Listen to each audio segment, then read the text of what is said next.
तिचा plan successful झाला होता. त्याचे ओठच तिने बिझी केल्यामुळे त्याची बडबड आता आपोआपच शांत झाली होती. तिने पाहिलं की तो शांत झाला आहे. तसं हळूहळू तिने त्याला सोडलं आणि त्याला घट्ट छातीशी कवटाळलं. तो पण आता तिच्या मिठीत शांत झाला होता. आता पुढे. बराच वेळ जानू त्याला मिठीत घेऊन बसली होती. त्याचं रडणं, मुसमुसणं, बडबडणं आता शांत झालं होतं. तसं जानूने हळूच त्याला थोडं बाजूला केलं आणि त्याचा चेहरा तिच्या ओंजळीत पकडला. तो मात्र खालीच बघत होता. एक प्रकारचं गिल्ट होतं त्याच्या मनात आणि अपार दुःखही. "मीत, प्लीज एकदा माझ्याकडे बघा," ती बोलली. पण त्याने नजर वर केलीच नाही. "मीत, प्लीज, फक्त एकदा माझ्यासाठी," ती पुन्हा बोलली. त्यावर त्याने हळूच नजर वर करून तिच्याकडे पाहिलं. पण त्याचे डोळे लाल झालेले, चेहरा एकदम मलूल झालेला, केस विस्कटलेले. त्याचे डोळे अजूनही पाणावलेलेच होते. त्याचा रंग इतका गोरा होता की त्याचं नाक खूप लाल झालं होतं. एकंदरीत त्याचा चेहरा निर्विकार झालेला. ते बघून जानूच्या हृदयात मात्र चर्र झालं. ती तिच्या मीतला ह्या अवस्थेत पाहूच शकत नव्हती. तिला तिचा तोच मीत हवा होता जो तिच्यावर भरभरून प्रेम करायचा, फ्लर्टिंग करायचा आणि महत्त्वाचं म्हणजे तिची जीवापाड काळजी घ्यायचा. तोच तिचा खडूस हिटलर तिला हवा होता. पण हा तिच्या समोर जो होता तो कोणीतरी खूप हतबल झालेला माणूस होता. म्हणून तिला त्याची ती अवस्था आता पाहवत नव्हती. तिचे पण डोळे पाणावले होते. पण तिने स्वतःला सावरलं आणि डोळे पुसले. आता तिने त्याच्या केसात हात फिरवून त्याचे केस एकदम नीट सेट केले. त्याची टाय जी लूज झाली होती ती काढून टाकली. आता तिने त्याच्या कपाळावर किस केला. मग त्याच्या दोन्ही डोळ्यांवर किस केला. मग नाकावर, मग दोन्ही गालावर आणि मग ओठांवर पण हलकेच तिचे ओठ टेकवले. आता ती अगदी त्याला बिलगून बसली आणि त्याचा हात तिच्या हातात घेऊन त्याच्या बोटांमध्ये तिची बोटं गुंफली आणि त्याच्या हातावर पण किस केला. अमित मात्र निर्विकारपणे तिच्याकडे पाहत होता. मग ती बोलली, "मीत, तुमचा माझ्यावर किती विश्वास आहे?" तिने मुद्दामच विचारलं. कारण तो काही बोलतच नव्हता आणि तिला माहीत होतं ह्या प्रश्नाचं उत्तर त्याला द्यावंच लागेल. "I trust you more than my self." माझा तुझ्यावर स्वतःपेक्षा पण जास्त विश्वास आहे, तो बोलला. तशी ती हसली. तिला तेच तर हवं होतं. त्याने बोलायला हवं होतं तिला आणि तो बोलला होता. मग तीच बोलली, "मीत, मला माहीत आहे तुमचं मॉमवर खूप जास्त प्रेम आहे. तुम्ही खूप प्रयत्न करत होतात इतकी वर्ष मॉमला शोधण्यासाठी, पण अजून मॉमचा काही पत्ता लागला नाही. म्हणून तुम्ही इतके डिस्टर्ब झालात. पण मी एक सांगू का? म्हणजे मला माहीत आहे की हे दुःख खूप मोठं आहे तुमच्यासाठी. पण एक लक्षात ठेवा, देव जे पण करतो ना ते सगळं विचार करूनच करत असतो. तो आपल्या आयुष्यात जे जे घडवत असतो त्याच्या मागे काही ना काही कारणं नक्कीच असतात. मॉमचा अजून काही पत्ता लागला नाही, त्यामागे पण काहीतरी कारण नक्कीच असेल. पण हां, आता त्याला आपल्याला आपली मॉम परत करावीच लागेल आणि आपली मॉम लवकरच आपल्यासोबत असणार आहे. माझ्यावर विश्वास ठेवा." जानू त्याच्या डोळ्यात बघून बोलत होती. तिला त्याला सांगायचं होतं की तिला लक्षात आलंय की तिने मॉमला कुठे पाहिलंय ते. पण त्याची सध्याची मनस्थिती बघता तिने त्याला नंतर सांगायचं ठरवलं. पण आता जानू जे जे बोलली ते ऐकून अमितच्या डोळ्यात मात्र एक चमक आली. तिचं पॉझिटिव्ह बोलणं ऐकून त्याला आता आशा वाटू लागली की खरंच मॉम येईल परत लवकरच. तसा तो बोलला, "जान, खरंच मॉम येईल परत?" तसं जानूने होकारार्थी हसून मान हलवली आणि बोलली, "हो, मग येतीलच त्या. यावंच लागेल त्यांना परत. आपण दोघं मिळून त्यांना परत घेऊन येऊ." तसा तो हसला. तिच्या एवढ्याशा बोलण्याने पण त्याचा कॉन्फिडन्स वाढला होता. पण मॉम परत आल्यानंतर जर त्यांनी तुम्हाला असं पाहिलं तर त्यांना वाईट वाटेल ना? तुमचा चेहरा बघितला का तुम्ही? किती कोमेजलाय, डोळे पण लाल झालेत. तुम्ही आधी उठा आणि फ्रेश व्हा. चला चला, जानू बोलली. अमितला तिचा रोग कळला, पण त्याची अजिबात इच्छा नव्हती. तो तसाच खालीच बसून राहिला. मीत प्लीज, ती पुन्हा बोलली आणि तिने बळेच त्याला ओढून बाथरूममध्ये फ्रेश होण्यासाठी पाठवलं. तिथल्याच त्याच्या वॉर्डरोबमधून त्याचे कपडे काढून ठेवले. मग एका नोकराच्या साहाय्याने तिने ती अस्ताव्यस्त झालेली रूम आवरून घेतली आणि थोड्या वेळाने त्या नोकराला जेवण आणून देण्यास पण सांगितले. अमित बाथरूममध्ये होता.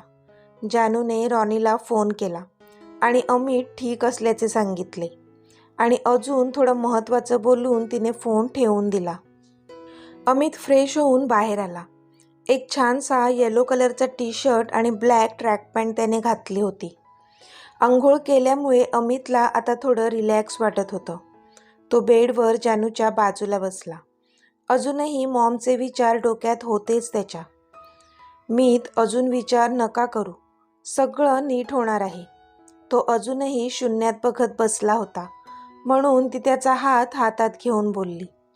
तसं त्याने पण त्याचा दुसरा हात तिच्या हातावर ठेवला आणि हसून बोलला, आय होप सो, मला आशा आहे. इतक्यात दरवाजावर टकटक झाली. जानूने दार उघडलं तर एक नोकर जेवणाची ट्रॉली घेऊन आला होता. तिने ट्रॉली आत घेतली आणि त्याला जायला सांगितलं. आता तिने एक प्लेट वाढून घेतली आणि पुन्हा त्याच्या बाजूला जाऊन बसली. तिने पोळी भाजीचा एक घास त्याच्या तोंडाजवळ धरला, पण तो बोलला, प्लीज जान, नको, मला भूक नाही आहे. भूक का नाही आहे? दुपारी पण तर काही खाल्लं नाही ना, मग आता भूक लागायला हवी. चला पटकन करा, ती म्हणाली. जानू, नको ना प्लीज, तरी तो बोलला. मीत, मला काही ऐकायचं नाही आहे. तुम्ही करा बघू. तुम्हाला असं वाटतंय का की मी पण जेवू नये? जानू तोंड बारीक करत बोलली. त्यावर त्याने नकारार्थी मान हलवली आणि तिच्या हातातला घास खाल्ला. पण मग त्याने पण तिला घास भरवला. दोघांनीही आता जेवून घेतलं होतं. थोडा वेळ असाच गेला. अमित आता बऱ्यापैकी सावरला होता. जानूने विचार केला की आता त्याला मॉमबद्दल सांगणं योग्य होईल. मीत, मला तुम्हाला काहीतरी सांगायचं आहे, जानू बोलली. अमितची नजर खालीच होती. तो खाली नजर ठेवूनच बोलला, हो जान, बोल ना. मीत, मला तुम्हाला मॉमबद्दल सांगायचं आहे, ती बोलली. तसं अमितने पटकन तिच्याकडे पाहिलं. त्याच्या डोळ्यात चमक होती आणि प्रश्नही. मीत, मला आठवलंय की मॉमला मी कुठे पाहिलंय ते. जानू त्याचा हात हातात घेऊन बोलली. काय? तुला आठवलं? कुठे पाहिलंय तू मॉमला? जान, सांग ना लवकर. त्याचे डोळे पुन्हा पाणावले होते. ती कधी एकदा त्याला सांगते असं झालेलं त्याला.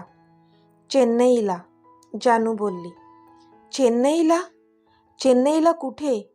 अमितचा पुन्हा प्रश्न. मग जानूने त्याला ती निर्मलाच्या लग्नाला गेली होती तेव्हापासून ते मॉमला तिने कुठे आणि कसं पाहिलं ते सगळं सांगितलं. अमित हृदयावर हात ठेवून सगळं लक्षपूर्वक ऐकत होता. जानू जसं जसं सांगत होती त्याच्या डोळ्यातून अश्रू बाहेर पडत होते. मीत, आपल्या मॉमला लवकरच आपण आपल्या घरी परत आणू, जानू बोलली. जान, अमितने तिला गच्च मिठी मारली. जान, तू कल्पना पण करू शकत नाही. तू मला केवढा मोठा आनंद दिला आहेस. Thank you, thank you so much sweet heart, I love you. तो तिला तसाच मिठी मारून रडत रडत बोलत होता. पण मग त्याने तिला सोडलं आणि बोलला, पण जान, आता आपल्याला घाई करावी लागेल. मला अरेंजमेंट करावी लागेल. आपल्याला उद्याच निघायला हवं चेन्नईला जायला. पण अमितने पाहिलं तर आता 11 वाजले होते. मला रॉनीला फोन करू देत. माझा फोन कुठे आहे? अमित खूप एक्साईट झाला होता. तोच तिने त्याचा हात पकडला आणि बोलली, रिलॅक्स मीत, मी करते रॉनी सरांना कॉल. आणि जानूने रॉनीला कॉल करून रूममध्ये बोलवलं. रॉनी रूममध्ये आला. तसं अमितने त्याला इन्स्ट्रक्शन्स दिले की उद्या अर्जंट बेसिसवर चेन्नईला जायचं आहे. जाण्याची सगळी अरेंजमेंट करावी. तसा रॉनी हसून बोलला, बॉस, मी आधीच सगळी अरेंजमेंट केली आहे. आपला प्रायव्हेट जेट रेडी आहे उद्या चेन्नईला जाण्यासाठी. मॅमने आधीच मला इन्स्ट्रक्शन्स दिल्या होत्या, त्याप्रमाणे मी अरेंजमेंट करून ठेवली आहे, रॉनी बोलला. त्यावर अमितने जानूकडे आश्चर्याने पाहिलं. तर तिने पण हसून त्याच्याकडे पाहिलं. मग जानू बोलली, आपल्याला काहीतरी प्लॅन करावा लागेल. आपण असेच तिथे जाऊ शकत नाही. त्यांना संशय येता कामा नये. आता काका आणि काकी पण 3 दिवस कुठेतरी बाहेर गेले आहेत, म्हणून आपण आपला प्लॅन नीट पार पाडू शकतो. पण एवढंच की आपल्याला थोडी खबरदारी घ्यावी लागेल. त्यावर अमित आणि रॉनीने पण होकार दर्शवला. रॉनी सर, तुम्ही आधी इन्क्वायरी करा की काका आणि काकी कुठे गेलेत. म्हणजे जर ते तिथेच असतील तर सगळं अवघड होऊन बसेल, जानू बोलली. नो मॅम, ते इथेच आहेत, मुंबईत. त्यांच्या मित्राच्या मुलाचे लग्न आहे. तेच एन्जॉय करण्यासाठी ते हॉटेलवर थांबलेत. आपली माणसं आधीपासूनच त्यांच्यावर नजर ठेवून आहेत, रॉनी बोलला. Okay then. मग जानूने त्यांना पुढचा प्लॅन सांगितला आणि त्यांना तो पटतंय का ते विचारलं. रॉनी आणि अमितला पण तो प्लॅन पटला आणि त्यांनी त्यावर होकार दर्शवला. आता रॉनी त्यांना गुड नाईट बोलून निघून गेला. ते आज इथेच थांबणार होते आणि उद्या इथूनच चेन्नईला निघणार होते. जानू पण आता फ्रेश होण्यासाठी बाथरूममध्ये गेली, पण तिच्याकडे कपडे नव्हते, म्हणून तिने तिथलाच अमितचा एक कुर्ता घातला, जो की तिला खूपच ढगळ होत होता. पण तो गुडघ्यापर्यंत तिला येत होता. पण आता तिच्याकडे काहीच ऑप्शन नसल्यामुळे तिला तो घालणं भाग होतं. तिने एकदा आरशात पाहिलं तर ती एका बुजगावण्यासारखी दिसत होती. इतका तो कुर्ता तिला ढगळा झाला होता. स्वतःला तसं आरशात पाहून तिला हसायलाच आलं. तो एवढा लूज होत होता की तिच्या खांद्यावरून पण खाली येत होता. पण मग तिने एक आयडिया केली आणि कपाटातून अमितची टाय घेतली आणि तिने तिच्या कमरेवर बांधून तो कुर्ता सेट केला. आता बऱ्यापैकी दिसत होती ती. ती हसली आणि स्वतःच्या पाठीवर थोपटत बोलली, यू आर जीनियस जानू. आणि मग ती बाहेर आली. पण तिला तसं बघून अमितच्या भुवयाच उंच झाल्या. त्याला हसायला पण आलं, कारण तिने त्याचा कुर्ता घातला होता, जो की तिला खूपच लूज होत होता. एकतर ती केवढी बारीक आणि तो कुर्ता केवढा मोठा. पण त्यालाही कळत होतं की तिच्याकडे काही ऑप्शन नाही आता. त्याने मग रॉनीला फोन केला आणि जानूसाठी उद्याच्या कपड्यांची अरेंजमेंट करायला सांगितलं. आता जानू अमितजवळ येऊन बसली, पण तो अशा विचित्र नजरेने बघतोय हे बघून तिने भुवया उंच केल्या. तशी त्याने काही नाही अशी मान हलवली. तिने डोळे बारीक करून त्याच्याकडे पाहिले, पण आता तो हसला. पण आता अमितला आठवलं की उद्या तर त्यांचे स्वित्झर्लंडचे हनीमून तिकीट्स बुक आहेत आणि त्यांना उद्या हनीमूनला जायचं होतं. इतक्या सगळ्या गोंधळात तो विसरूनच गेला होता आणि तो संध्याकाळी जानूला शॉपिंगला पण घेऊन जाणार होता. त्याला आता खूप वाईट वाटत होतं जानूसाठी, कारण स्वित्झर्लंडला जायचं होतं म्हणून किती खुश होती ती काल, एखाद्या लहान मुलासारखी. पण आज माझ्याच सगळ्या प्रॉब्लेम्समुळे तिला दुःखी व्हावे लागत होतं. तो तिच्याकडे एकटक पाहत होता. तशी ती त्याला बघून बोलली, मीत, तुम्ही ठीक आहात ना? त्यावर त्याने तिचा हात हातात घेतला आणि बोलला, जानू, आय एम सॉरी. जानूला काही कळेना हे कशासाठी सॉरी बोलत आहेत. ती त्याच्याकडे एकटक पाहत राहिली. जानू, उद्या हनीमूनसाठी आपण जाणार होतो आणि फक्त माझ्यामुळे ते कॅन्सल करावं लागतंय. आय एम सॉरी, अमित बोलला. तसं तिने त्याच्या गालावर हात ठेवला. मीत, डोंट से सॉरी. आणि तुमच्यामुळे कॅन्सल झालं असं का म्हणताय तुम्ही? मॉम फक्त तुमचीच आहे का, माझी नाही का? तिने विचारलं तसा अमित तिच्याकडे पाहतच राहिला. मीत, आपल्यासाठी तर किती आनंदाचा दिवस आहे आज. फायनली आपल्याला मॉमचा पत्ता सापडलाय आणि आपण आपल्या मॉमला फायनली आपल्या घरी घेऊन येणार आहोत. आपल्यासाठी ही किती मोठी गोष्ट आहे मीत. आणि राहिला प्रश्न हनीमूनचा, तर रॉनी सरांना मी आपले तिकीट्स कॅन्सल करायला ऑलरेडी सांगितले. हनीमूनला काय, आपण केव्हाही जाऊ शकतो ना. आणि असंही त्यासाठी स्वित्झर्लंडला जायची काय गरज आहे. तुम्ही म्हणत असाल तर इथेही आपण आपला हनीमून करू शकतो. काय, ती मुद्दाम त्याला डोळा मारत बोलली. तसं त्याने भुवया उंच केल्या. ओ जान, you are such a lovely wife, तो तिला मिठी मारून बोलला. And you are the most lovable husband, my dear love, ती पण त्याची मिठी खट्ट आवळत बोलली. चल आता झोपूया आपण, उद्या लवकर उठायचं आहे ना. आणि हो, हनीमून तर स्वित्झर्लंडलाच होईल आपला, ओके, तो डोळे बारीक करून बोलला. तसं तिने त्याच्याकडे पाहून नाराजीने तोंड बारीक केलं.